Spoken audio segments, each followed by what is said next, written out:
देखिए, जब भी छात्र राजनीति की बात होती है तो उसमें डूसू का नाम ना आए, ऐसा हो नहीं सकता।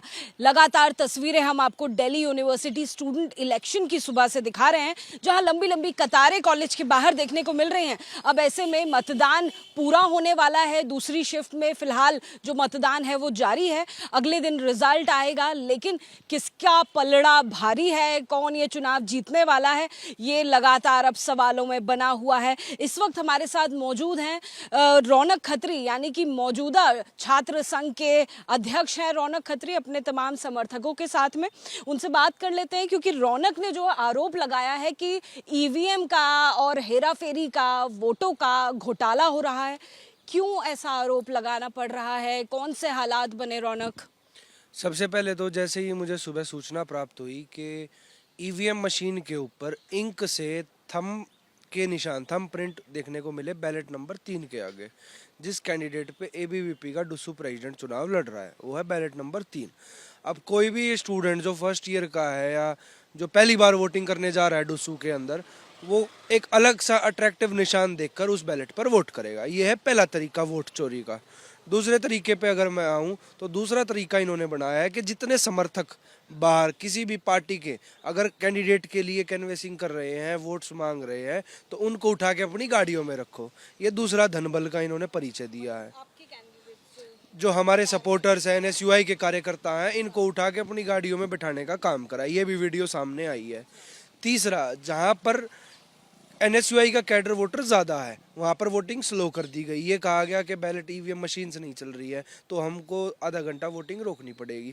ऐसा सेम सिनेरियो हमें रामजस कॉलेज में, मोतीलाल नेहरू कॉलेज में देखने को मिला है। इसके लिए तो यानी आप डीयू का जो प्रशासन है उसको भी कहीं ना कहीं जिम्मेदार ठहरा रहे हैं। इसमें तो सिर्फ छात्रों का रोल नहीं है ना कि वो कॉलेज का प्रशासन भी संभाल लें। डीयू का प्रशासन, अभी कल ही मैंने एक वीडियो डाली थी, एबीवीपी और डीयू का प्रशासन एक व्यक्ति है। जो पहले एबीवीपी का पहले कार्यकर्ता रहा है वो आज डीयू के किसी पद पर बैठा हुआ है। ठीक उसी प्रकार ये लोग साम दाम दंड भेद के तहत डुस्सू में अध्यक्ष का और बाकी सीटों की पोस्टों पे जीतने का इनका प्रयास है। क्योंकि ये सोच रहे हैं कि एक आम घर का छात्र, जैसे पिछले साल एक आम घर का छात्र डुस्सू अध्यक्ष बन के आया जिसने पूरे देश की राजनीति में तहलका मचाया था, वो तहलका फिर से ना मचे।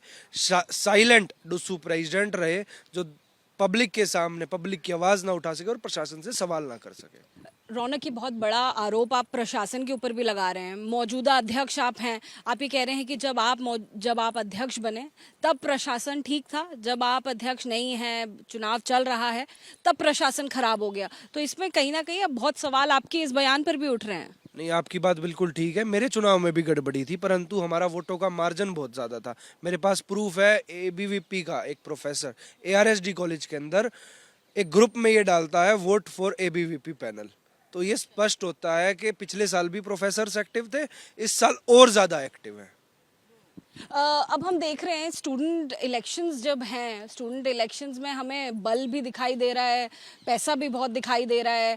संजय दत्त की अपील तक दिखाई दे गई एबीवीपी के कैंडिडेट के लिए। आप लोगों के कैंडिडेट के लिए हुडा साहब जो हैं वो भी मैदान में उतरे, सीएम का भी इन्वॉल्वमेंट है। कहीं ना कहीं बहुत बड़ा ये जो पूरा चुनाव है उसका बैकग्राउंड है, ये निकल के आ रहा है।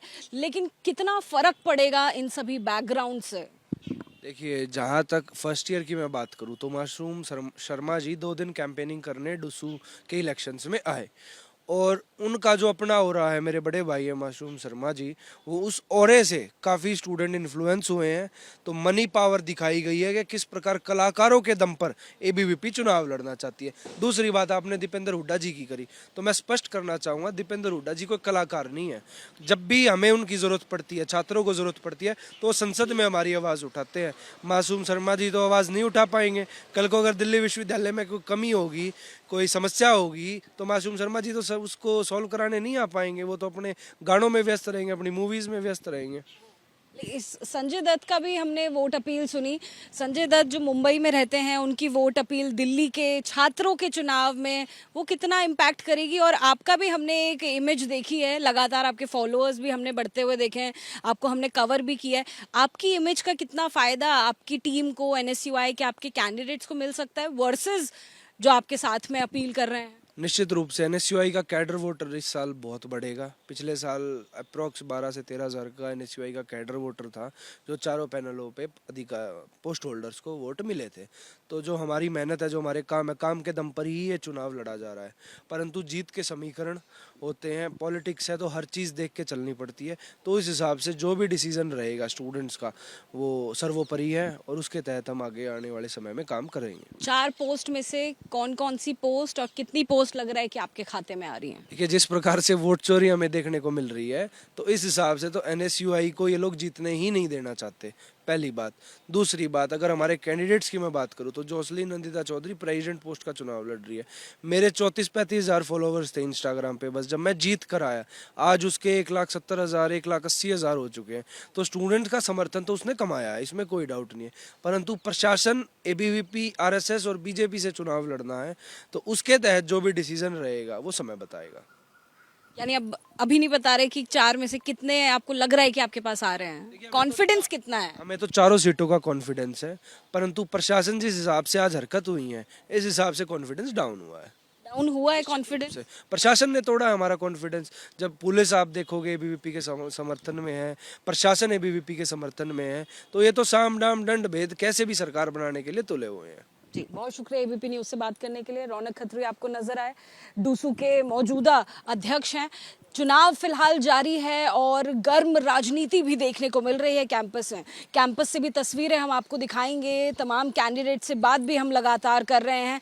ऐसे में अब बहुत मुश्किल हो जाता है ये डिसाइड करना कि आखिर कौन जीतने वाला है, जीत का सेहरा किसके सर पर लगने वाला है, पहनने वाला है। कैमरा पर्सन मेहरबान सिंह के साथ जातिका सिंह, एबीपी न्यूज़, दिल्ली।